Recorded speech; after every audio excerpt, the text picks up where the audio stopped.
48வது ஸ்லோகம். யோகஸ்த குரு கர்மாணி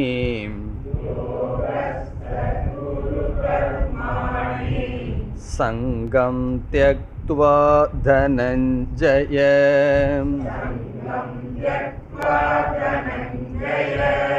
சித்ய சேத்யோ சமோ பூத்வா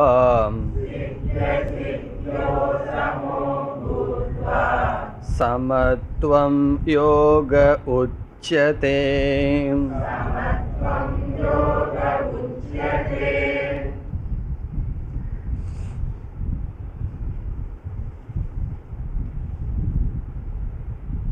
இந்த இரண்டு ஸ்லோகங்களில் பகவான் கர்மயோகத்தினுடைய இலக்கணத்தை கூறினார். சென்ற ஸ்லோகத்தில் கர்மத்தில்தான் அதிகாரம் உண்டு, பலனில் அதிகாரம் இல்லை என்பதில் இயற்கையினுடைய சில நியதியானது புகட்டப்பட்டது. அப்படிப்பட்ட அறிவுடன் நாம் செயலில் ஈடுபட வேண்டும். அப்பொழுது எப்படி செயல்பட வேண்டும்? அந்த கர்ம யோகமானது 48வது ஸ்லோகத்தில் கூறியதை நாம் சென்ற வகுப்பில் பார்த்தோம். இதில் சமத்துவம் யோக உச்சதே, அதுதான் கர்மயோகத்தினுடைய மைய கருத்து. சமமாக இருத்தல், சமத்துவம் என்றால் சமமாக இருத்தல், யோக கர்மயோகம் என்று உச்சதே சொல்லப்படுகின்றது. இதில் நாம் பார்த்தோம், நம்முடைய கடமையில் சமமாக இருத்தல். நமக்கு விருப்பமான சில கடமைகள் வரலாம், நமக்கு விருப்பம் இல்லாத சில கடமைகள் வரலாம், அதில் சமமாக இருத்தல். இரண்டாவதாக, நம்முடைய கடமையானது வெற்றியாக அமையலாம், தோல்வியாக அமையலாம், அதில் சமமாக இருத்தல். மூன்றாவதாக நாம் பார்த்தோம், நாம் கடமையை செய்வதினால் வேறு ஒருவர் பிரயோஜனத்தை அடைவார், பிறகு அது நமக்கு உரிமையாகும், அவருடைய கடமை நமக்கு உரிமையாகும். அந்த உரிமையை தியாகம் செய்தல்.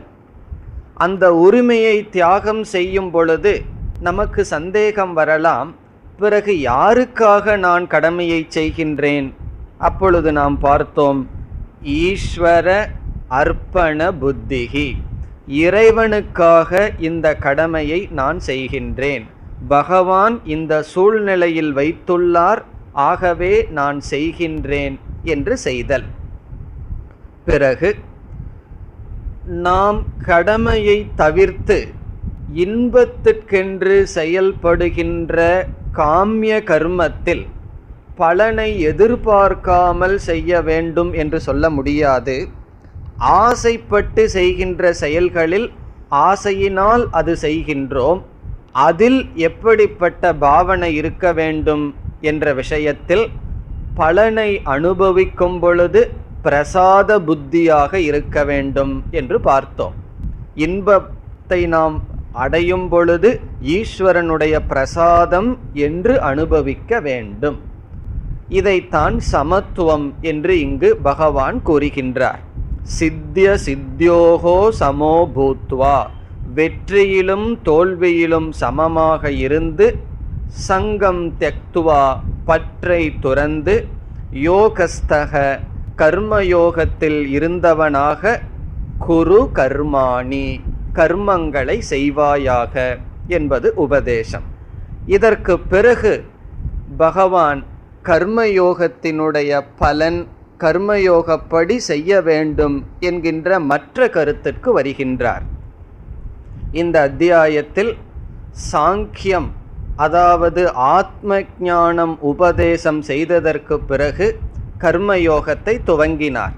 முதலில் கர்மயோகத்தினுடைய பெருமையை சொன்னார், பிறகு கர்மயோகத்தினுடைய இலக்கணத்தை சொன்னார். இனி மேற்கொண்டு கர்மயோக சம்பந்தமான சில கருத்தை சொல்கின்றார். அதை இப்பொழுது பார்ப்போம். 41வது ஸ்லோகம். 49வது ஸ்லோகம். தூரேன ஹ்யவரம் கர்ம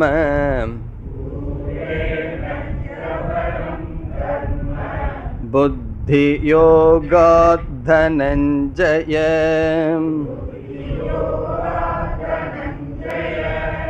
புத்தௌ சரணமன்விச்ச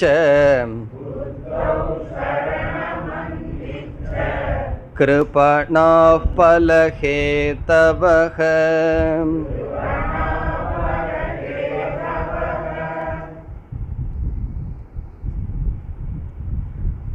இந்த ஸ்லோகத்தில் அர்ஜுனனிடம் கர்மயோகத்தை நீ கடைபிடி என்ற அறிவுரையை பகவான் வழங்குகின்றார்.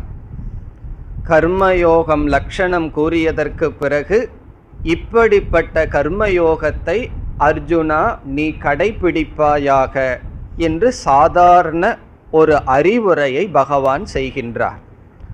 அதுதான் இந்த ஸ்லோகத்தினுடைய சாரம்.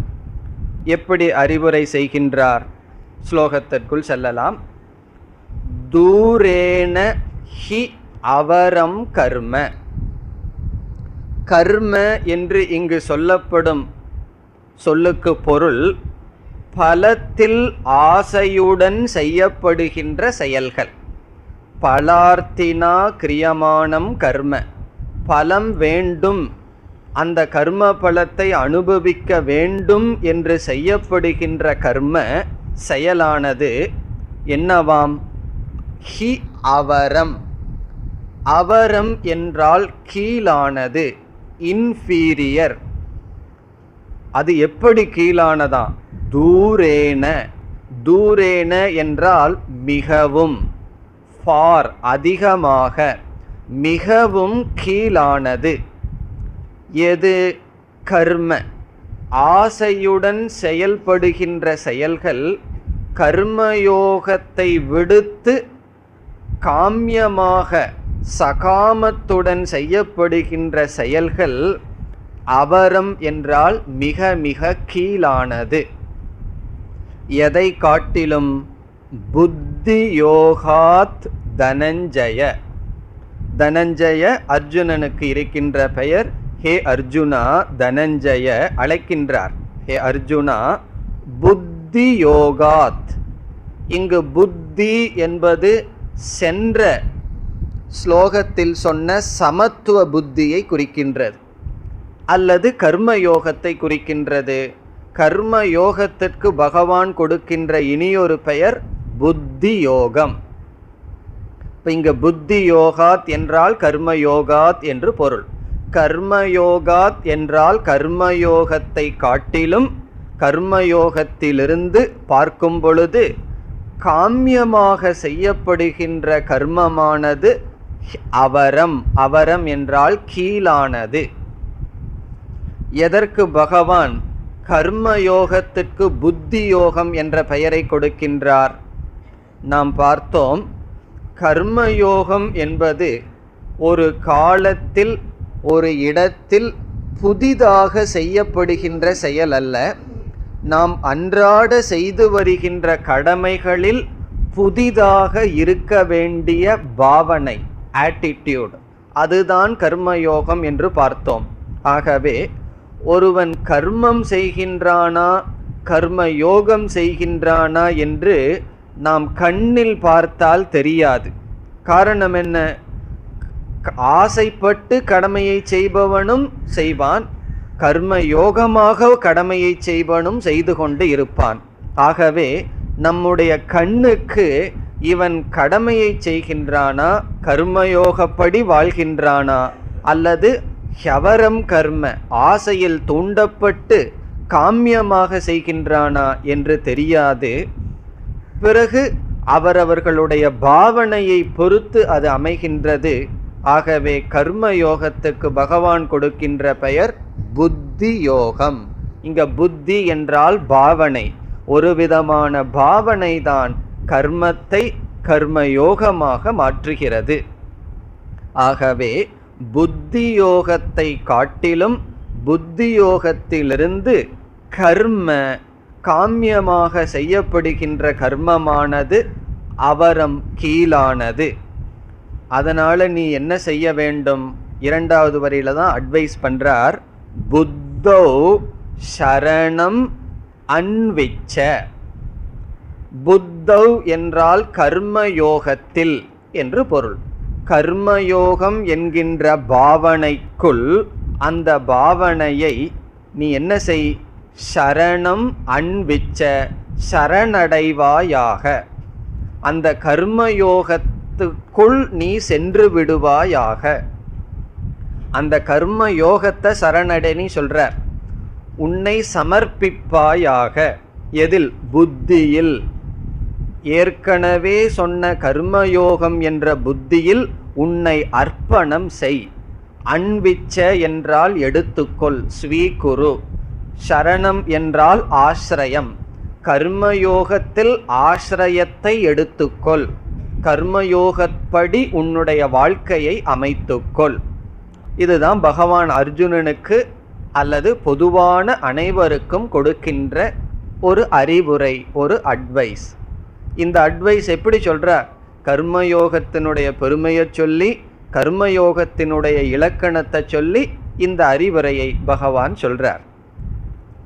பிறகு அர்ஜுனன் நினைக்கலாம், ஆசைப்பட்டு கர்மம் செய்பவர்களுடைய நிலை என்ன? பகவான் சொல்றார், கிருபணாகா பலஹேதவக. பலஹேதவக என்றால் பலத்தில் தூண்டப்பட்டு கர்மம் செய்பவர்கள். பல திருஷ்ணா பிரயுக்தாகா. பல திருஷ்ணா என்றால் பலத்தில் ஆசைப்பட்டு தூண்டப்பட்டு கர்மத்தை செய்பவர்கள். பலஹேதவக, மோட்டிவேட்டட் பை டிசையர். பலம், ரிசல்ட். ஒரு செயல் செய்தா அவர்களுடைய மனசுல என்ன இருக்கும்னா, என்ன பிரயோஜனம் வருது. ஒரு பிரயோஜனம் வராதுன்னு சொன்னா அது என்ன செயலா இருந்தாலும் செய்ய மாட்டேன் என்று ஒவ்வொரு செயலிலும், ஒரு சிரிப்பு சிரிச்சாலும் கூட அதில் ஏதாவது ஒரு பெனிஃபிட் வந்துடணும். அப்படி ஒவ்வொரு செயலிலும் பிரயோஜனம் இருந்தால்தான் செய்வேன் என்று பலத்தில் அடிமையாகி அவர்கள் பலத்தில் சரணமடைந்தவர்கள். அவர்களை பற்றி பகவான் ஒரு வார்த்தையை சொல்றார். அவர்களெல்லாம் யார்? கிருபணாகா. கிருபணாகா என்றால் பரிதாபத்திற்கு உரியவர்கள்.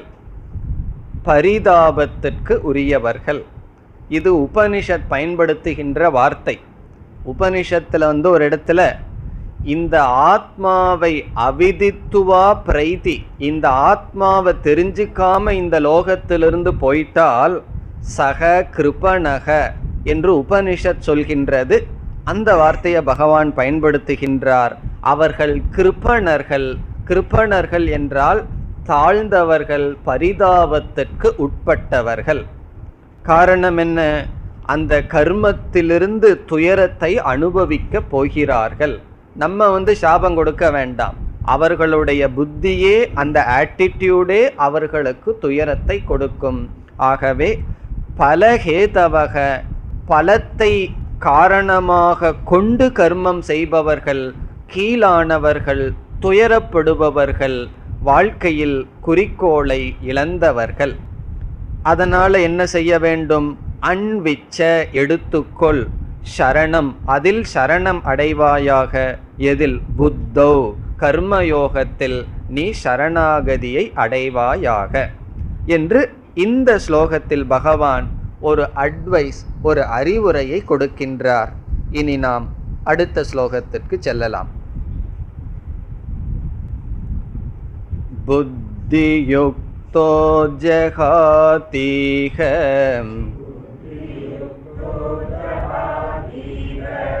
உபே சுக்ருத துஷ்கிருதே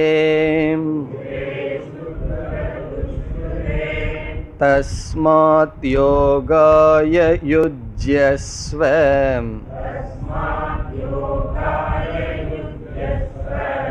யோக கர்மசு கௌஷலம்.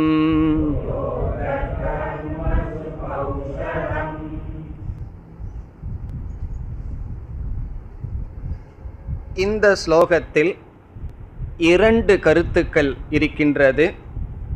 முதல் கருத்து, கர்மயோகத்தினுடைய முடிவான பலம் என்ன? இந்த கர்மயோகப்படி ஒருவன் வாழ்க்கையை அமைத்தால் அவன் இறுதியில் எங்கு சென்று நிற்பான்? கர்மயோகத்தினுடைய அந்திம பலம்.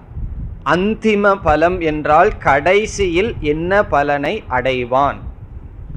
இந்த படிய வச்சா அது எங்கு கொண்டு போய் அவனை விடும் என்பது முதல் கருத்து. இரண்டாவது கருத்து, மீண்டும் கர்மயோகத்திற்கு ஒரு இலக்கணம் கொடுக்கின்றார் பகவான், கர்மயோக லட்சணம். ஆகவே இந்த ஸ்லோகத்தில் இந்த 2 மைய கருத்துகள் இருக்கின்றது. ஒன்று கர்மயோகத்தினுடைய முடிவான பலன், இரண்டாவது கர்மயோகத்தினுடைய இலக்கணம் லட்சணம். இப்பொழுது கர்மயோகத்தினுடைய முடிவான பலனாக பகவான் எதை சொல்கின்றார்? முதல் வரிக்குள் செல்லலாம். புத்தி யுக்தக. இங்கெல்லாம் பகவான் கர்மயோகம்ங்கிறதுக்கு புத்திங்கிற வார்த்தையையே பயன்படுத்துகிறார். புத்தி என்றால் இந்த இடத்துல இன்டெலெக்ட், அறிவுன்னு பொருள் அல்ல, ஆட்டிடியூட், பாவனை. எப்படிப்பட்ட பாவனை? சமத்துவம். கர்மயோகத்தில் என்ன பாவனை வேண்டுமோ அந்த பாவனை புத்தி. யுக்தக என்றால் பொருந்தியவன். அப்படிப்பட்ட பாவனையுடன் பொருந்தியவன் புத்தி யுக்தக புருஷக, மனிதன். அந்த புத்தியுடன் இருப்பவன் என்ன செய்கின்றான்? ஜெகாதி. ஜெகாதி என்றால் விட்டு விடுகின்றான். அவனை விட்டு சென்று விடுகின்றது, தியாகம் செய்கின்றான். எங்கு? இக. இக என்றால் இங்கு இருக்கும் பொழுதே, அஸ்மின் ஜென்மணி, இந்த ஷரீரம் இருக்கும் பொழுதே அவன் விட்டு விடுகின்றான். ஜெகாதி என்றால் தியஜதி, விட்டு விடுகின்றான் என்று பொருள். விட்டு விடுகின்றான் என்றால் எதை தியாகம் செய்கின்றான்? உபே, இரண்டை. உபே என்றால் இந்த 2. எந்த 2? சுக்ருத துஷ்கிருதே. சுக்ருதத்தையும் துஷ்கிருதத்தையும் விட்டு விடுகின்றான், தியாகம் செய்கின்றான். சுக்ருதம் என்றால் புண்ணியம், துஷ்கிருதம் என்றால் பாபம். ஆகவே புண்ணியத்தையும் பாபத்தையும், உபே என்றால் இந்த 2ஐயும் விட்டு விடுகின்றான். இக, இந்த ஜென்மத்திலேயே. அது இறுதியான பலன். இதனுடைய பொருள் என்ன? பாபத்தை விட்டு விடுகிறான்னு சொன்னா புரிஞ்சுக்கலாம்.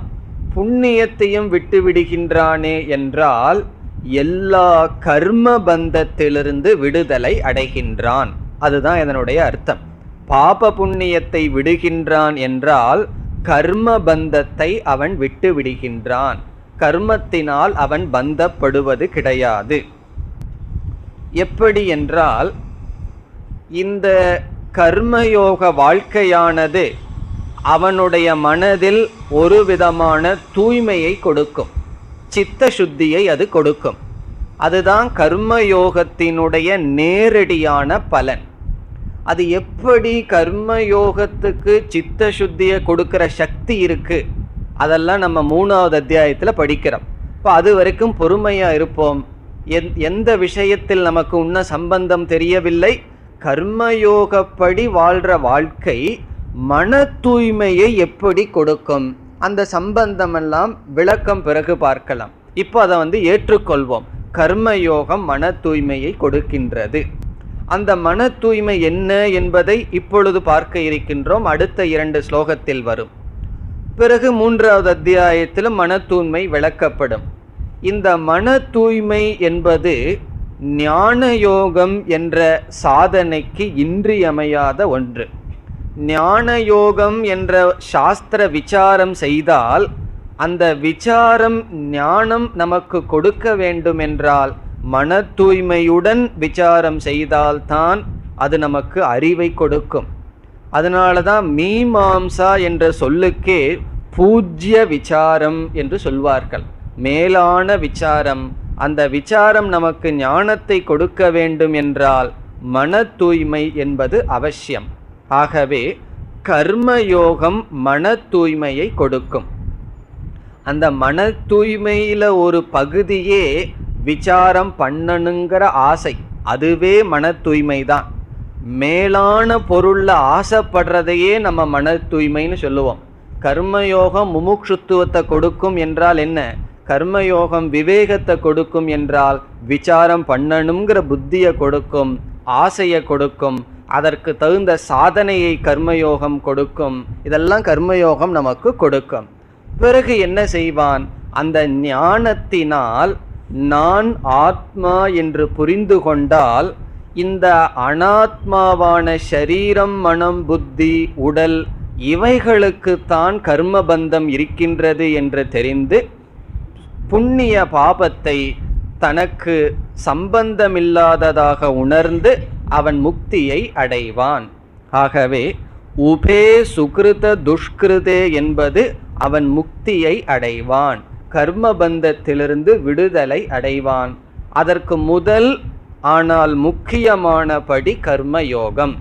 கர்மயோகம் பண்ணாம விசாரத்துக்கு போனா அது எப்படின்னா, இந்த பிஞ்சிலேயே பழுத்ததுன்னு சொல்லுவார்கள். அது பார்க்கறதுக்கு பழுத்ததா இருக்கும், ஆனால் அதில் சுவை இருக்காது. அதனால கர்மயோகம் பண்ணாம விசாரம் பண்ணவர்களிடம் சென்றால் அவர்களிடம் சுவை இருக்காது, அகங்காரம் இருக்கும். எனக்கு வேதாந்தம் தெரியுங்கிற அகங்காரத்தோடு அந்த விசாரம் செல்லும். ஆகவே விசாரம் அகங்காரத்தை நீக்கணும் என்றால் கர்மயோகத்தின் வழியாகத்தான் அங்கு நாம் செல்ல வேண்டும். ஆகவே கர்மயோகத்தினுடைய நேரடியான பலன் மன தூய்மை, கர்மயோகத்தினுடைய முடிவான பலன் மோக்ஷம். அதைத்தான் பகவான் இங்கு உபே சுகிருத துஷ்கிருதே என்று கூறினார். பிறகு பகவான் கூறுகின்றார் அர்ஜுனனிடம், தஸ்மாத் யோகாய யுஜ்யஸ்வ. தஸ்மாத் ஆகவே, நீங்களே காரணத்தை சொல்லிடலாம். ஆகவே என்றால் என்ன? யாது காரணத்தினால் கர்மயோகம் மன தூய்மையை கொடுத்து அதன் பலனாக முக்தி கிடைக்கின்றதோ, ஆகவே நீ என்ன செய்ய வேண்டும்? யோகாய. யோகாய என்றால் கர்மயோகத்திற்காக, கர்மயோகத்தில் யுஜ்யஸ்வ உன்னை பொருத்திக்கொள். யுஜ்யஸ்வ அப்படின்னா யுனைட். கர்மயோகத்தில் உன்னை நீ பொருத்திக்கொள். கர்மயோகத்தில் போய் உட்காருன்னு அர்த்தம். என்றால் என்ன? அந்த பாவனையை வளர்த்திக்கொள். யோகாய, யோகாய கர்மயோகாய யுஜ்யஸ்வ, கர்மயோகத்திற்குள் நீ சென்று விடு, கர்மயோகத்துக்கு தயாராக இரு என்று பொருள். இந்த பகுதி மீண்டும் பகவான் அர்ஜுனனுக்கு ஒரு அட்வைஸ் கொடுக்கிறார். நீ கர்மயோகத்தில் உன்னை நீ வைத்துக்கொள், அவ்வளவுதான். இனி கடைசி பகுதி, அது கர்மயோகத்திற்கு வருகின்ற இலக்கணம். முதல் லட்சணம் என்ன பார்த்தோம்? சமத்துவம் யோக உச்சதே, அது கர்மயோகத்தினுடைய முதல் இலக்கணம். இனி இரண்டாவது லட்சணம் சொல்றார். கர்மயோகம் என்றால் என்ன? யோகக கர்மசு கௌஷலம். அதை திருப்பி போடணும். கர்மசு கௌஷலம் யோகக உச்சதே. கர்மசு என்றால் செயல்களுக்குள், இன் ஆக்டிவிட்டீஸ், நம்முடைய செயல்களுக்குள். கௌஷலம் என்றால் திறமை, ஸ்கில், திறமை, ஸ்கில். யோகக கர்மயோகம் என்று உச்சதே வார்த்தையை சேர்த்துக்கணும், சொல்லப்படுகிறது. அங்க எப்படி சமத்துவம் யோகக உச்சதேன்னு சொன்னார், அதே போல கர்மத்திற்குள் திறமையுடன் செயல்படுதல் யோகம். கர்மங்களுள் திறமையுடன் இருத்தல் கர்மயோகம். அதுதான் இதுக்கு டிரான்ஸ்லேஷன். கர்மங்களுள் திறமையுடன் இருத்தல் கர்மயோகம். கௌஷலம் என்றால் குஷலம்ங்கிற வார்த்தையிலிருந்து வந்திருக்கு. அந்த குஷலம்ங்கிற வார்த்தை நமக்கு எல்லாம் தெரிஞ்சது தான். அதுதான் அந்த பாவனை தான் கௌஷலம். அவன் ரொம்ப குஷலமாக வேலை பண்ணுறான் அப்படின்னா ரொம்ப இன்டெலிஜென்ட், ரொம்ப ஸ்கில்லோட இருக்கான்னு அர்த்தம். அந்த குஷலமாக இருக்கின்ற தன்மைக்கு கௌஷலம். அது எதற்குள்ளையா?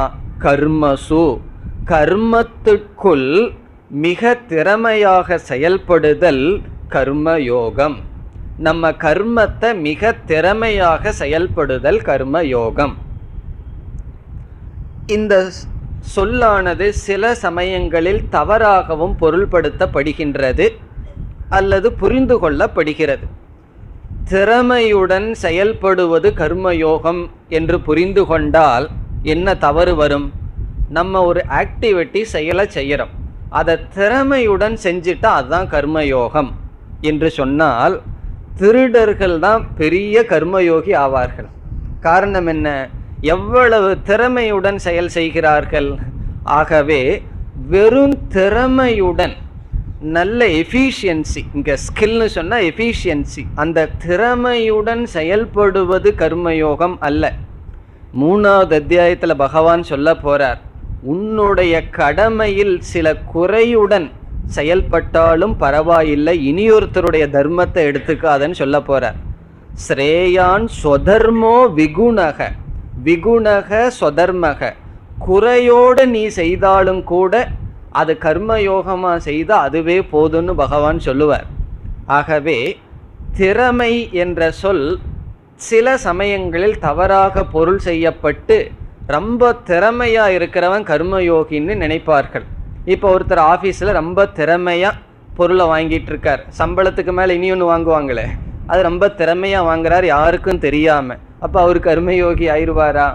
ஆகவே திறமையுடன் இருப்பது கர்மயோகம் அல்ல. சில சமயம் நம்மளுடைய டியூட்டியில் திறமை இல்லாமல் இருக்கலாம், அது வேற, அதுக்கு வேண்டி திறமை இல்லாமல் செயல்படணும்னு பொருள் அல்ல. திறமை, ஸ்கில், எஃபிஷியன்சி அது கர்மயோகம் அல்ல. முதல்ல எது தப்புன்னு புரிஞ்சுக்குவோம், பிறகு எது சரி என்ற விசாரத்திற்கு வந்தால், கர்மத்தினுடைய சுபாவம் என்ன? கர்மத்தினுடைய சுபாவம் ஒவ்வொரு ஜீவராசியையும் பந்தப்படுத்துதல். கர்மணா பத்யதே ஜந்துஹு, ரொம்ப பிரசித்தமான ஸ்லோகம், பல முறை பார்த்துருக்கோம். கர்மத்தினால் ஒவ்வொரு ஜீவர்களும் பந்தப்படுகிறார்கள். எப்படி பந்தப்படுகிறார்கள்னு பார்க்கலாம். கர்மம்னு சொன்னால் நம்மளுடைய சாதாரண ஆக்டிவிட்டிஸ், செயல்கள் தான். அந்த செயல்களினால் நாம் பந்தப்படுகின்றோம். எப்படி என்றால், இப்போ ஒரு சின்ன பையன் இருக்கான், அவனை தன்னுடைய தந்தை டவுனுக்குள்ளே கூட்டிகிட்டு போகிறார். முதல்ல அந்த பெங்காலி ஸ்வீட் ஒன்றை பார்க்குறான். அவன் அது வரைக்கும் அவன் சாப்பிட்டதே இல்லை, வீட்டில் வெறும் லட்டும் ஜிலேபி தான் சாப்பிட்ருக்கான். அதை பார்த்த உடனே அது அழகாக இருக்குது, அவ்வளவுதான். பிறகு தந்தை அதை வாங்கி கொடுக்குறார், சாப்பிட்றான். சாப்பிட்டதுக்கப்புறம் என்ன ஆகுது? அந்த நிமிடத்திலேயே அந்த ஆக்டிவிட்டீஸ், சாப்பிடுதல்ங்கிற ஆக்டிவிட்டீஸ் போயிடுது, செயல் போயிடுது. அந்த ஸ்வீட் என்ன ஆகுது? வயிற்றில் போய் டிஸப்பியர் ஆயிடுது, அந்த பொருள் போயாச்சு. ஆனால் அந்த பொருள் போனதற்கு பிறகு என்ன உற்பத்தி ஆயிருக்குன்னு சொன்னால், அந்த மனதில் அந்த பொருளை பற்றிய ராகத்வேஷமானது பதிந்துள்ளது. அந்த நேரத்தில் அந்த அனுபவத்தில் என்ன நடந்திருக்கு? அவன் போயிருக்கான், முதல் முறை அந்த பொருளை சுவைத்திருக்கின்றான், அந்த செயல் போயாச்சு. அந்த செயல் எப்படி போயிருக்குன்னா, அந்த பொருளில் விருப்பு அல்லது வெறுப்பு ஏதோ ஒன்று மனதிற்குள் வைத்துவிட்டு அந்த பொருளானது மறைந்து விட்டது. அப்போ அந்த பெங்காலி ஸ்வீட் அவனை மறைந்து விடவில்லை, அந்த பொருள் மறைந்தாச்சு, அந்த பொருளை பற்றிய ராகத்வேஷம் பதிந்து விட்டது. இது ஒரு உதாரணம். இதே போல ஒவ்வொரு செயல்களும் நாம் செய்யும் பொழுது அந்தந்த செயல் அந்தந்த நேரத்தில் மறைஞ்சு போயிடும். பிறகு என்ன ஆகும்னா, அந்தந்த செயல் நம்முடைய மனதில் விருப்பு வெறுப்புகளை பதிய வைத்து கொண்டு சென்று விடுகிறது. ஒருவர் புதிதாக நம்ம வீட்டுக்கு பக்கத்தில் வர்றார், முதல் நாள் போய் பழகிறோம், 2வது நாள் பேசுகிறோம், 3வது நாள் பேசுகிறோம், அந்த பேச்சு செயலெல்லாம் போயாச்சு. ஒவ்வொரு டிரான்சாக்ஷன், ஒவ்வொரு டீலிங்லேயும் என்ன ஆகுது? அவரை பற்றிய விருப்போ வெறுப்போ, இந்த 2 விபரீதமான உணர்வுகளில், அல்லது சில சமயம் 2ம் கலந்து வரும், அவர் அந்த விதத்துல நல்லவர், இந்த விதத்துல வேண்டாம், எல்லா விதத்துலயும் நல்லவர், போய் பேசிட்டு இருக்கலாம் பார்க்கலாம், ஆனா பணம் மட்டும் கொடுத்துடக்கூடாது. இப்படி இந்த விருப்பு வெறுப்பு கலந்து நமக்கு வந்து கொண்டே இருக்கின்றது.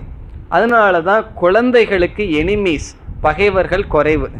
வயது ஆக ஆக என்ன ஆகும், நம்ம ஒரு லிஸ்டே இருக்கும், இவர்கிட்ட பேச மாட்டேன், அவரு வீட்டுக்கு போக மாட்டேன், இவர்கிட்ட பேச மாட்டேன்னு. காரணம் என்னன்னா வெறுப்புக்கு பெரிய லிஸ்ட் வந்தாச்சு. பிறகு இவர் வரணும், இவர் வீட்டுக்கு போகணும், விருப்புக்கு ஒரு பெரிய லிஸ்ட் வந்தாச்சு. ஆகவே இது எப்படி வந்ததுன்னா அனுபவம். வயது ஆக ஆக என்ன ஆகின்றது, இந்த உலகத்தில் விருப்பு வெறுப்புகள் அதிகமாயிட்டே போயிட்டு இருக்கு. அதனாலதான் வயது ஆக ஆக அந்த மெமரியில லோடு அதிகமாயிட்டே இருக்கு. பிறகு என்ன ஆச்சுன்னா ரிட்டையர் ஆனதுக்கு அப்புறம் நம்மனால ஈஸி சேர்ல உட்கார்ந்துருக்க முடியல, தலையில அவ்வளவு கனம் இருக்கு, எவ்வளவு விருப்பு வெறுப்புகள் வந்தாச்சு. இது எப்படி வந்தது என்றால் ஜஸ்ட் ஆக்டிவிட்டீஸ், கர்மத்தினால. நம்முடைய ஒவ்வொரு செயல்களும் நம்முடைய மனதில் விருப்பு வெறுப்பை பதிய வைத்து கொண்டு செல்கிறது. பிறகு இந்த விருப்பு வெறுப்பு சும்மா இருக்குமா, மீண்டும் இந்த விருப்பு வெறுப்பினால் தான் ஒருவன் செயல்படுகின்றான். இப்போ ஒவ்வொரு செயலுக்கு என்ன காரணம், ராகத்வேஷம். விருப்பு வெறுப்பை உற்பத்தி பண்ணுது. இது ஒரு சைக்கிள் மாதிரி இருந்துட்டே இருக்கு. இப்படி கர்மமானது நம்மை பந்தப்படுத்துகிறது. எப்படி, கர்ம ஒவ்வொரு செயலும் மனதில் விருப்பு வெறுப்பை பதிய வைக்க, அந்த விருப்பு வெறுப்பினுடைய காரணத்தினால் செயல் செய்ய, மீண்டும் செயல் விருப்பு வெறுப்பை கொடுக்க நம்முடைய சம்சாரமானது தொடர்ந்து போகிறது. இப்படிப்பட்ட கர்மத்திற்குள் இந்த கர்மயோகியானவன் என்ன செய்கின்றான், எந்த கர்மமானது விருப்பு வெறுப்பை கொடுத்து மீண்டும் கர்மத்தை கொடுத்து மீண்டும் பலனை கொடுத்து சம்சாரியாக வைக்கின்றதோ, அதே கர்மத்தை பயன்படுத்துகின்ற விதத்தில் பயன்படுத்தி அந்த ராகத்வேஷத்திலிருந்து விடுதலை அடைகின்றான். ஆகவே கர்மயோகி மனதில் இருக்கின்ற ராகத்வேஷத்தை, விருப்பு வெறுப்பை நீக்குகின்றான். அந்த விருப்பு வெறுப்பிலிருந்து விடுதலை அடைவதுதான் சித்த சுத்தி. அந்த விருப்பு வெறுப்பிலிருந்து விடுதலை அடைய அவன் பயன்படுத்துகின்ற உபாயம் என்ன, என்ன இன்ஸ்ட்ருமெண்ட்டை வச்சு விருப்பு வெறுப்பிலிருந்து விடுதலை அடைகின்றான். சந்நியாசத்திலிருந்து அல்ல, கர்மத்தை துறந்துட்டு விருப்பு வெறுப்பிலிருந்து அவன் போகல, கர்மத்தை பயன்படுத்தி விருப்பு வெறுப்பிலிருந்து விடுதலை அடைகின்றான். எப்படிப்பட்ட கர்மம், விருப்பு வெறுப்பை கொடுக்கின்ற கர்மம். ஆகவே பந்தத்தை கொடுக்கின்ற கர்மத்திற்குள் அவன் கர்ம யோகம், ஒரு விதமான சமத்துவம் அல்லது ஒரு விதமான புத்தியை வைத்தவுடன் பந்தத்தை கொடுக்கின்ற கர்மமே முக்தியை கொடுக்க பயன்படுகின்றது. ஆகவே இவன் என்ன பண்ணியிருக்கானா, திருடனை காவலுக்கு வச்சது போல. ஒருத்தன் திருடன்னு தெரிஞ்சாச்சு, கிராமத்துல எல்லாம் அந்த மாதிரி நடக்கும். ஒரு கிராமத்துல ஒரு பெரிய திருடன், அவனுக்கு ரொம்ப சக்தி, அவனோட பகைச்சிட்டா அந்த பண்ணையார் ஒன்றும் பண்ண முடியாது. என்ன பண்ணார், அவனையே கூப்பிட்டு கூட 2 ஆளை வச்சு நீ காவல் காத்துக்கோன்னு சொன்னா அவனால திருட முடியுமா? அதே போல திருடனை காவல்காரனா வைப்பது போல வச்சா என்ன பிரயோஜனம்னா, அந்த பொருள் பாதுகாக்கப்படும், பிறகு அவனிடத்துல பாதுகாப்பு நமக்கு கிடைக்கின்றது. அதே போல நமக்கு ராகத்வேஷத்தை கொடுக்கிற கர்மத்தை கர்ம யோகமாக கையாளும் பொழுது அது என்ன ஆகுதுன்னா, அதே கர்மமானது ராகத்வேஷத்தை நீக்குகின்றது. இப்ப கர்மயோகப்படி நாம இந்த உலகத்துல வாழ்ந்தோம்னு சொன்னா நமக்கு அந்த கர்மமானது புதிதாக ராகத்வேஷத்தை பதிய வைக்காது, பிறகு ஏற்கனவே இருக்கிற ராகத்வேஷத்தை நீக்குகின்றது. அப்ப என்ன சொல்லலாம், கர்மசு, பந்தப்படுத்துகின்ற கர்மத்திற்குள் அதையே பந்தத்தை நீக்க பயன்படுத்துகின்ற காரணத்தினால் கௌசலம். இதுதான் உண்மையான திறமை. இப்ப திறமைங்கிறது என்ன, பந்தப்படுத்துகின்ற கர்மத்தை பந்தத்திலிருந்து விடுவிக்கும் அளவு பயன்படுத்துவதுதான் உண்மையான திறமை. விஷத்தை மருந்தா பயன்படுத்துறது திறமை தானே. அதே போல கர்மத்தை பந்தப்படுத்துவதை, பந்தத்திலிருந்து விடுதலை அடைய இவன் பயன்படுத்துகின்ற காரணத்தினால், அல்லது கர்மயோகம்ங்கிற புத்தி, இந்த கர்மயோகம் இவ்விதம் செய்வதனால் பகவான் என்ன சொல்றார்? கர்மசு, கர்மங்களுக்குள், கௌசலம், திறமையுடன் இருத்தல், யோகக, கர்ம யோகக. இதெல்லாம் நம்ம வாழ்க்கையில பயன்படுத்திட்டு வர்ற தத்துவங்கள் தான். முள்ளால கிளையிறது, இதெல்லாம் நம்ம சாதாரணமா சொல்றது தான். அதே தத்துவம் தான் இங்கு இருக்கின்றது. பந்தப்படுத்துகின்ற கர்மத்திற்குள் எப்படிப்பட்ட பாவனையுடன் அந்த கர்மத்தை செய்தால் அது பந்தத்தை கொடுக்காது, அப்படி செய்கின்ற காரணத்தினால் கர்மயோகத்திற்கு ஒரு இலக்கணம் கர்மத்துக்குள், கர்மசு கௌஷலம் யோகக. ஆகவே இப்ப கர்மயோகத்தினுடைய இரண்டாவது இலக்கணம் என்ன, லட்சணம் என்ன? பந்தப்படுத்துகின்ற கர்மத்தை எப்படி பந்தப்படுத்துகின்றது? மனதில் ராகத்வேஷத்தை கொடுத்து பந்தப்படுத்துகின்ற கர்மத்தை பயன்படுத்துகின்ற விதத்தில் பயன்படுத்தி மனதில் உள்ள ராகத்வேஷத்தை நீக்குதல் கர்மயோகத்தினுடைய இலக்கணம். ஆகவே யோகக கர்மசு கௌஷலம். இந்த கர்மமானது நமக்கு இரண்டு விதத்தில் பந்தப்படுத்தும்.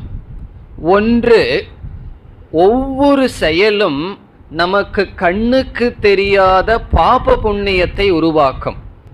பிறகு இப்பொழுது அனுபவிக்கின்ற ராகத்வேஷத்தை கொடுக்கும். இப்போ ஒருவரோட நம்ம பழகிறோம், அல்லது ஆபீஸ்ல போய் வேலை செய்யும் பொழுது எத்தனையோ மனிதர்களுடன் டிரான்சாக்ஷன் இருக்கும். அவர்களோட பழகணும். ஏன்னா வெறும் கம்ப்யூட்டர் அல்லது மெஷினோட மட்டும் பழகினா ஒரு பிரச்சனையும் இருக்காது. அதனால தான் இந்த சைக்காலஜியில் சொல்லுவார்கள், ஒரு மெஷினை ஆப்ரேட் பண்ணணும்னு சொன்னால் அதோட நமக்கு மன கஷ்டமே வராது. காரணம் என்ன தெரியுமோ? நமக்கு தெரியும் இது இப்படித்தான் பிஹேவ் பண்ணுன்னு சொல்லி. ஆனால் ஒரு மனிதனோட டிரான்சாக்ட் பண்ண போனோம்னா அது இப்படித்தான் பண்ணுவான்னு தெரிஞ்சிட்டா நம்ம ஜாக்கிரதையாக போகலாம். எந்த நேரத்தில் என்ன ரெஸ்பான்ஸ் வரும்னு தெரியாது. ஆகவே என்ன ஆகும்னா, சில சமயம் சிரிச்சிட்டு ரெஸ்பான்ஸ் வரும், சில சமயம் வேற விதத்தில் வரும். ஆகவே ஒரு மனிதன் இனியொரு மனிதனோட இந்த டிரான்சாக்ஷன் டீலிங்ஸ் வரும் பொழுது சமுதாயத்துக்குள்ள இருந்தால் வரத்தான் வரும், வராமல் இருக்காது. ஏன்னா நம்ம சமுதாயத்துக்குள் இருக்கோம். மிருகங்கள் மாதிரி அங்கங்கே நம்ம தெரிஞ்சிட்டு இல்லையே, நம்ம ஒரு சமுதாயமாக இருக்கின்றோம்.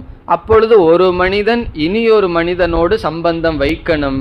சில சமயங்களில் பிராரப்தம் எப்படி வந்து நிற்கும் தெரியுமோ?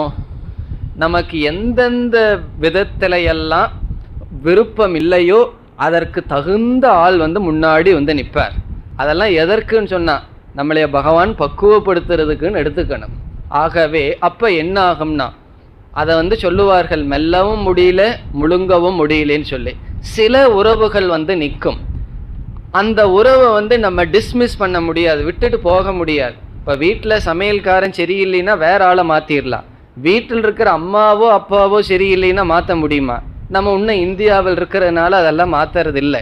ஆகவே சில உறவுகளெல்லாம் நாம் விட்டுவிட முடியாது, ஏற்றுக்கொள்ள முடியாது, செயல்பட்டு தான் ஆகணும். அப்போ இந்த டிரான்சாக்ஷன் செயல் என்ன கொடுக்கும் சொன்னால் மன துயரத்தை கொடுக்கும், ஒரு ரெஸ்ட்லெஸ்ஸை கொடுக்கும், மனதில் ஒரு அமைதியை கொடுக்காது. அது நம்ம திருஷ்டமாக அனுபவிக்கின்றது. அதனால தான் சில சமயம் சொல்லுவோம், இந்த வார்த்தையை ஏன் கேட்டமோ, அவனை போய் ஏன் பார்த்தமோ, இதை ஏன் சொன்னமோன்னு சொல்லி அடிக்கடி நம்ம நொந்து கொள்கிறோம். காரணம் என்ன? ஒவ்வொரு டிரான்சாக்ஷனும் அந்த ஃப்ரிக்ஷன் தான், ஃபயர் தான் வந்துட்டுருக்கு, நாலேஜ் வர்றதில்லை.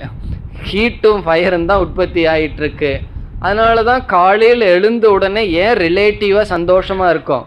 ஒரு டிரான்சாக்ஷனும் ஆரம்பிக்கலை, காஃபியிலிருந்து ஆரம்பிச்சிடும். காஃபியில் சக்கரை பத்தில் ஏதாவது ஆரம்பிச்சிடும். ஒரு டீலிங்னு வந்துட்டா அன்னையோட க்ளோஸ். ஆகவே ஒவ்வொரு டிரான்சாக்ஷனும் அந்த நேரத்தில் மனதை தொந்தரவு பண்ணிட்டு இருக்கு, மனசை அமைதியாக வைக்கல. இப்போ இங்கே கர்ம யோகப்படி காஃபி குடித்தோம்னு வச்சுக்கோமே, என்ன ஆகும்னா அது எப்படி இருந்தாலும் நமக்கு வந்து தொந்தரவு பண்ணாமல் இருக்கும். ஆகவே கர்ம யோகம் நம்ம அன்றாட வாழ்க்கையில டே டு டே லைஃப் ஒவ்வொரு நாளும் விதவிதமான மனிதர்களோட பழகும் பொழுது இந்த கர்மயோகப்படி வாழ்ந்தோம்னா என்ன ஆகும்னா எந்த டிரான்சாக்ஷனும் மனதில் அந்த விக்ஷேபம், அந்த டிஸ்டர்பன்ஸ் அதை கொடுக்காது. இப்போ கேட்கறதுக்கு எப்படி இருக்கும்?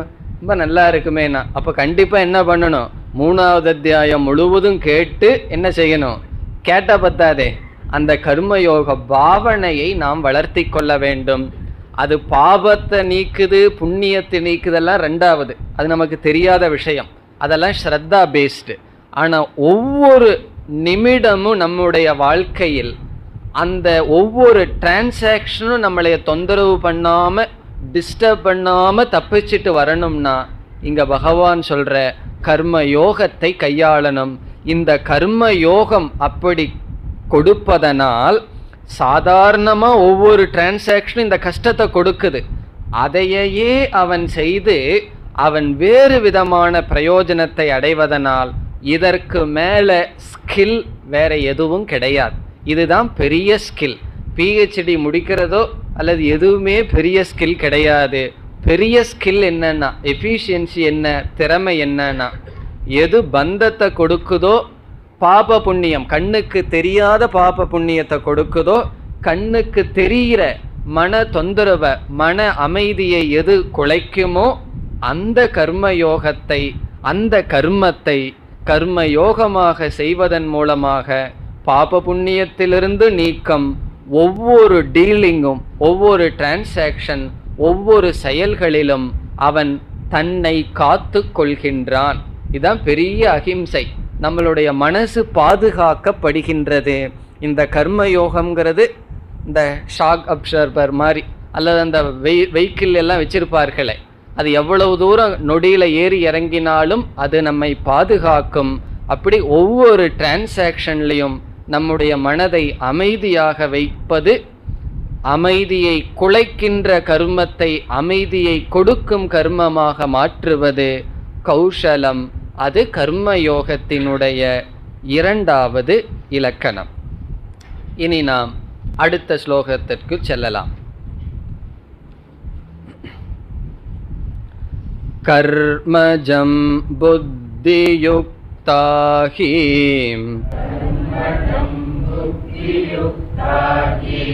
பலம் த்யக்த்வா மணீஷிணஹ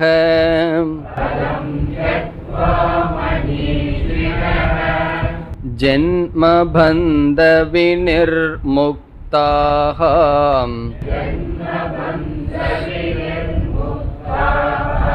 பதம் கச்சந்த்யநாமயம்.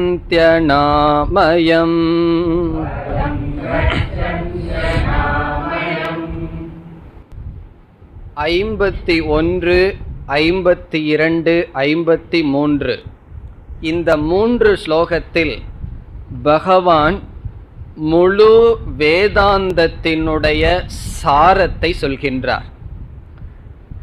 வேதாந்தத்தினுடைய சாரம் இங்கு அழகாக பேசப்படுகின்றது.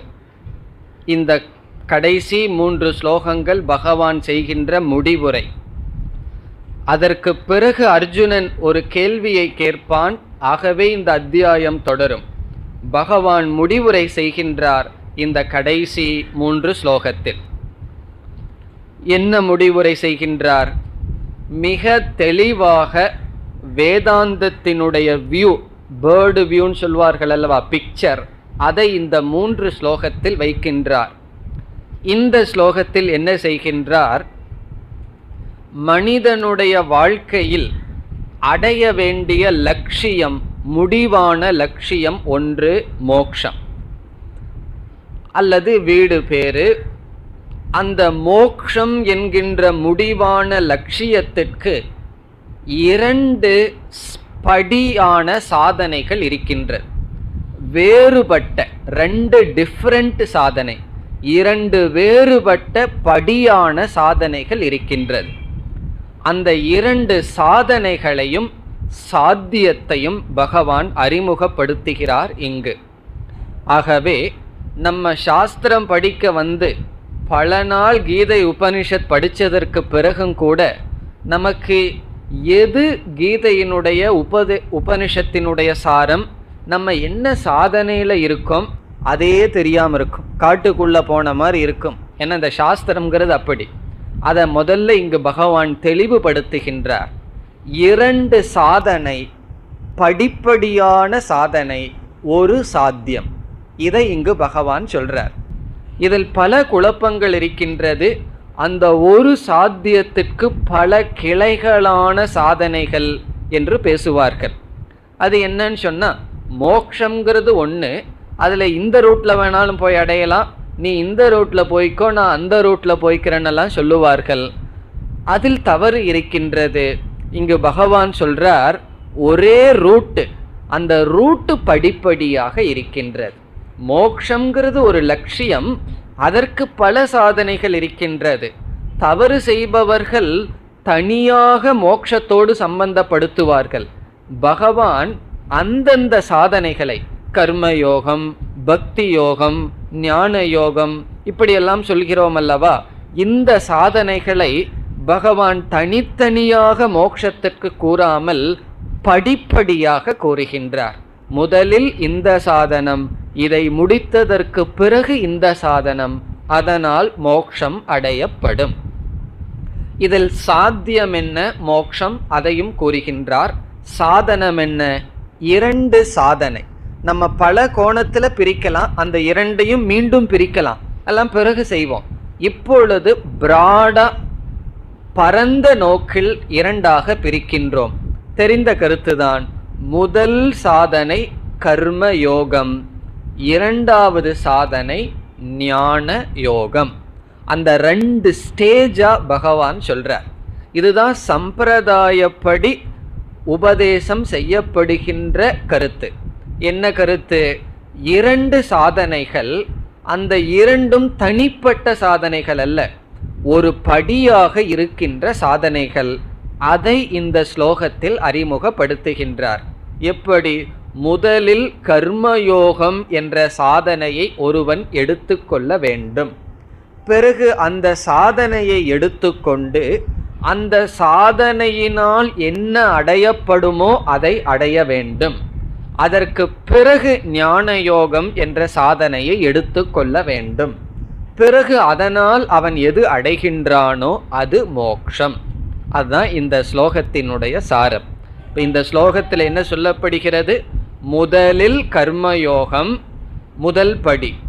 அந்த கர்மயோகம் நம்மை எங்கு கொண்டு விடுகின்றது? ப்ரமோஷன். கர்மயோகம் நம்மளை எங்கு கொண்டு விடுகிறது? ஞான யோகத்தில் விடும். ஞான யோகம் என்ன பண்ணுன்னா மோக்ஷத்தில் விடும். இந்த ரிலே ரேஸ் மாதிரி, கொஞ்சம் தூரம் ஓடி இனியொருத்தங்கிட்ட கொடுத்துருவான், அவன் கொஞ்சம் தூரம் ஓடி இனியொருத்தங்கிட்ட கொடுப்பான். அதே போல இந்த கர்மயோகம்ங்கிற ரிலே ஞான யோகத்தில் கொண்டு போய் விடும். இந்த ஞான யோகம் மோக்ஷத்தில் நம்மை விடும். இதுதான் இங்கு பகவான் கூறுகின்றார். இப்பொழுது ஸ்லோகத்திற்குள் செல்லலாம். புத்தி யுக்தாக, முதல் சொல் கர்மஜம், அதை விட்டுருவோம். புத்தி யுக்தாக என்ற சொல் முதல் ஸ்டேஜ், முதல் படியை குறிக்கின்றது. புத்தி யுக்தாக என்றால் கர்மயோகப்படி வாழ்பவர்கள், கர்மயோகியாக இருப்பவர்கள், அந்த புத்தியுடன் பொருந்தியவர்கள். கர்மஜம் பலம் தியக்துவா, முதல் சொல் கர்மஜம், அதை அதற்கு அடுத்த சொல் பலம்ங்கிறதோட சேர்த்திக்கணும். கர்மஜம் பலம் தியக்துவா. கர்மஜம் என்றால் கர்மத்திலிருந்து தோன்றிய, கர்மஜம் கர்மத்திலிருந்து தோன்றுகின்ற பலம், பிரயோஜனத்தை, பலனை, ரிசல்ட். என்ன ரிசல்ட்? பாபம் புண்ணியம். இந்த கர்மத்திலிருந்து தோன்றுகின்ற பாப புண்ணியம் என்கின்ற பலனை தியக்துவா, தியாகம் செய்கிறார்கள். அது அவர்களுக்கு வருவதில்லை. ஏன் வருவதில்லைன்னு கேட்டால் என்ன பதில் சொல்லலாம்? கர்மசு கௌஷலம் யோகக.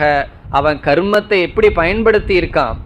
பலன் வராம கர்ம யோகமா பயன்படுத்தியதனால் கர்மஜம் பலம் தியக்துவா, கர்மத்தினுடைய பலனை தியாகம் செய்து. இந்த செய்துன்னு சொல்லி பகவான் அதோட ஃபுல் ஸ்டாப் வைக்கல. ஏன்னா ஒரு படியிலிருந்து இனி ஒரு படி ஏறும்போது அது தொடர்ந்து போற ப்ராசஸ்.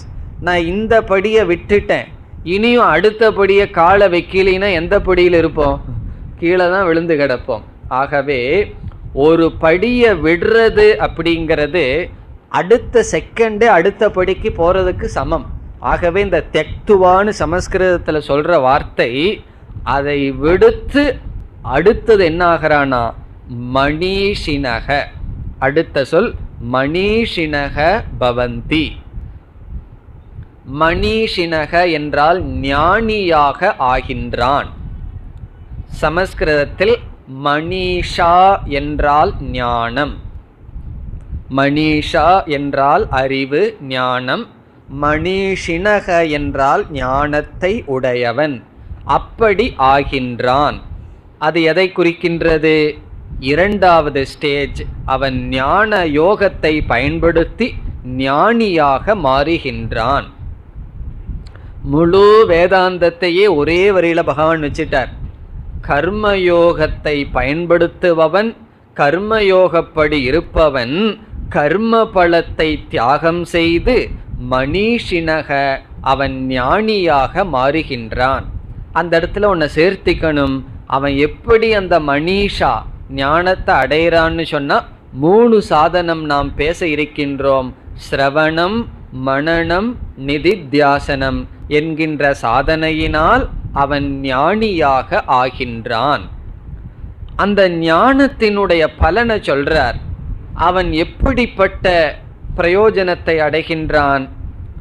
இரண்டாவது வரி, ஜென்ம பந்த வினிர்முக்தாகா. ஜென்மம் என்கின்ற பந்தத்திலிருந்து விடுதலை அடைகிறார்கள். ஜென்ம பந்தங்கிற வார்த்தை இருக்கு. ஜென்மந்தான் பந்தம், ஜென்ம ஏவ பந்தம். ஜென்மம் என்கின்ற பந்தத்தை என்ன செய்கிறார்கள்? வினிர்முக்தாகா, விட்டு விடுகிறார்கள். நம்ம சில சமயங்கள்ல என்ன சொல்லுவோம்? என்னுடைய அகங்காரத்துக்கு பிரச்சனை இருக்குன்னு சொல்லுவோம். பிரச்சனை அகங்காரத்துக்கு இல்லை, அகங்காரம்தான் பிரச்சனை. அதே போல ஜென்மத்துல பந்தம் வந்திருக்குன்னா ஜென்மந்தான் பந்தம். அப்படி அந்த ஜென்ம என்கின்ற பந்தத்திலிருந்து வினிர்முக்தாக விடுதலை அடைந்தவர்களாக உயிரோடு இருக்கும் பொழுதே அவர்களுக்கு இனிமேல் ஜென்மம் கிடையாது. அப்படி ஜீவன் முக்தர்களாக இருந்து கொண்டு பிறகு இந்த ஷரீரத்தை உதித்தவுடன், இந்த ஷரீரம் சென்றவுடன் எதை அடைகிறார்கள்? பதம் கச்சந்தி. இங்கு பதம் என்றால் மோக்ஷம். மோக்ஷத்தை அடைகிறார்கள். பிரம்மனுடன் ஒன்றாகிறார்கள். மீண்டும் பிறப்பதில்லை. இங்கு பதம் என்றால் அபோர்ட், அந்த மோக்ஷம். அந்த பதத்துக்கு பகவான் ஒரு அடைமொழி சொல்றார், அனாமயம். கடைசி சொல் அனாமயம் பதம். ஆமயக என்றால் டிக்ஷனரி படி டிசீஸ், நோய். நோய், உடலுக்கு வர்ற நோய்க்கு ஆமயம். அனாமயம் என்றால் நோயற்ற, தோஷமற்ற, குறையற்ற. இப்ப அனாமயம் பதம் என்றால் குறையற்ற, தோஷமற்ற பதத்தை அவர்கள் அடைகிறார்கள். நிர்தோஷம் ஹி சமம் பிரம்ம தஸ்மாத் பிரம்மணி ஸ்திதாகான்னு 5வது அத்தியாயத்தில் சொல்லுவார். அந்த பிரம்ம நிர்தோஷம், தோஷமற்றது. அப்படிப்பட்ட பிரம்மத்தை அவர்கள் அடைகிறார்கள். இது என்ன? மோக்ஷம். இப்ப 2வது வரியில மோட்சத்தை சொல்லிட்டார். முதல் வரியில 2 ஸ்டேஜை சொல்லியிருக்கார். கர்ம யோகியாக இருந்து பிறகு ஞான யோகியாக இருந்து அவர்கள் மோட்சத்தை அடைகிறார்கள். இனி அடுத்த 2 ஸ்லோகத்துல பகவான் என்ன சொல்ல போகிறார்? நமக்கு ஒரு சந்தேகம் வரும். என்ன சொல்லிட்டோம்? கர்ம யோகியா இருக்கணும், பிறகு என்ன பண்ணணும்? ஞான யோகியா மாறணும். ஞான யோகியா இருந்து மோட்சத்தை அடையிறோம். என்ன சந்தேகம் நமக்கு வரலாம்? நான் கர்ம யோகத்துக்குள்ள போறேன், எப்பொழுது கர்மயோகத்தை துறந்து ஞான யோகத்துக்கு வர வேண்டும். கர்மயோகத்தினுடைய பலனை நான் அடைந்து விட்டேன்னு நம்ம எப்படி கண்டுபிடிப்பது? இந்த கர்மயோகத்தை நான் முழுமையா பயன்படுத்தியாச்சு. இந்த கர்மயோகத்துக்குள்ள கடமைகளுக்குள்ள இருந்து இருந்து நான் கர்மயோகத்தை முழுமையா பயன்படுத்தி விட்டாகி விட்டது. இனிமேல் கர்மம் எனக்கு அவசியம் கிடையாது என்று நான் எப்படி தெரிந்து கொள்வது? பிறகு அப்படி தெரிந்து கொண்டால் தானே கர்மத்தை விட்டு ஞான யோகத்துக்கு போக முடியும். அதற்கு ஒரு அடையாளத்தை சொல்லணும். அதை சொல்ல போறார் அடுத்த ஸ்லோகத்துல. இப்ப அடுத்த ஸ்லோகத்துல என்ன சொல்ல போறார்? உனக்கு எப்போ மனம் இந்த நிலையை அடையுதோ அப்போ நீ முடிவு செய், கர்மயோகத்தினுடைய பலனை அடைந்து விட்டாய். அது வரைக்கும் கர்மயோகத்துல இருக்கணும். ஒரு கண்டிஷன் சொல்ல போறார், அது சஸ்பென்ஸ், அடுத்த வகுப்புல தான். ஆகவே இந்த நிபந்தனையை சொல்லி இந்த சூழ்நிலை உனக்கு வர்ற வரைக்கும் நீ என்ன செய்யணும்? ஒழுங்கா வீட்டிலிருந்து கடமையை பண்ணிட்டு இருக்கணும். ஆசிரமத்துக்கு போறேன், ரிஷிகேஷுக்கு போறேன், விட்டுட்டு போறேன்னு சொல்லக்கூடாது. காரணம் என்ன? அந்த நிபந்தனையை சொல்ல போறார். அது என்ன நிபந்தனை? நான் பார்த்துறேன்னு தோணும். அதை கேட்டா பல ஜென்மத்துக்கு வீட்டில் இருக்கிறதே நல்லதா தோணும். ஆகவே ஒரு நிபந்தனையை சொல்ல போறார், பெரிய நிபந்தனை. இந்த நிபந்தனை உனக்கு பூர்த்தி ஆயிடுதுன்னா என்ன செய்யலாம்? கர்மயோகத்தை விட்டுறலாம். பிறகு ஞான யோகம். அடுத்த சந்தேகம் வரலாம், ஞான யோகம் சிரவணம் மனனம் நிதித்தியாசனம் அதுல இருந்து எப்பொழுது நான் பிரயோஜனத்தை அடைஞ்சவன் எனக்கு எப்படி தெரியும்? எப்ப சாஸ்திரம் படிக்கிறத விட்டுட்டு சிந்தனை பண்றதையும் விட்டுட்டு எப்பொழுது ஞான யோக பலனை அடைஞ்சன்னு நான் எப்படி தெரிஞ்சுக்கிறது? அதற்கு அடுத்த ஸ்லோகத்துல சொல்றார். ஆகவே கர்மயோக வாழ்க்கை வாழ்ந்து அதனுடைய பலனை நான் அடைந்து கர்மயோகத்தை விட்டு ஞான யோகத்திற்கு நான் எப்பொழுது செல்ல வேண்டும்? அதற்கு ஒரு லிங்கம் அடையாளம் சொல்றார். பிறகு ஞான யோகத்துக்கு ஒரு அடையாளம் சொல்றார். ஆகவே அடுத்த 2 ஸ்லோகமும் முக்கியமான ஸ்லோகங்கள். அதுல தான் பகவான் ஒரு நிலையை காட்டுறார். இதுவரை இங்க இரு, இதுவரை இங்க இருன்னு சொல்லுவார். அப்படி சொல்லி முடிப்பார். பிறகு அர்ஜுனன் ஒரு கேள்வியை கேட்பான். மீண்டும் இந்த அத்தியாயம் தொடரும். அடுத்த வகுப்பில் அந்த கருத்துக்களை பார்ப்போம். ஓம் பூர்ணமத பூர்ணமிதம் பூர்ணாத் பூர்ணமுதச்யதே பூர்ணஸ்ய பூர்ணமாதாய பூர்ணமேவாவசிஷ்யதே. ஓம் சாந்தி சாந்தி சாந்தி.